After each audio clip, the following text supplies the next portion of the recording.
Mon atelier est extérieur et intérieur. J'ai basé ma pratique sur le dessin à la plume, sur toile brute, une toile qui est non montée, qui est roulée, que je peux transporter partout. Je décide une fois quand j'expose, qu'est-ce que je fais avec ma toile? Est-ce que je la tends? Est-ce que je la mets au mur comme ça, au sol? Est-ce que je l'encadre? Je ne prends pas pour acquis qu'une peinture, un dessin de paysage, c'est toujours au mur. Ça peut être partout. J'aime vraiment l'idée qu'on peut l'observer, on peut se pencher pour le voir, on peut vraiment le contourner, le déambuler dans la salle d'expo, de la même façon qu'on le ferait sur le territoire.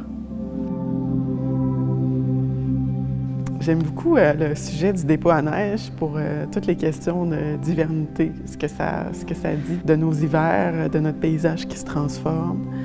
Puis ce que j'aime également de ce sujet-là, c'est l'ambiguïté entre tous mes tableaux de montagne, de parcs nationaux ou autres, puis de ces dépôts à neige-là. Il y a une espèce d'ambiguïté, on ne sait pas qu'est-ce qui est quoi forcément. Puis pour moi, ça peut montrer aussi la beauté dans tous ces sujets-là, une beauté que je hiérarchise pas. Puis ça permet peut-être de revaloriser ce paysage-là qui est éphémère.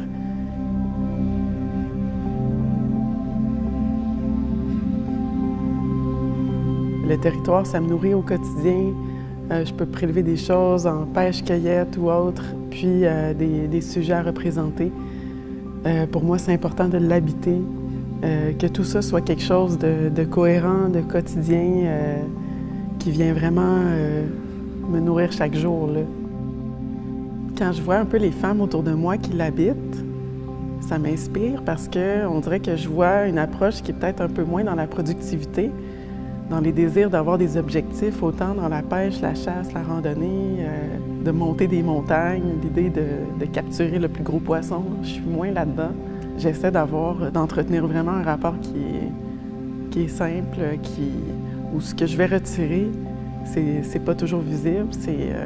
Ça peut être un croquis, ça peut être quelques plantes que je vais cueillir, un poisson si ça mord, une perdrix si j'en vois.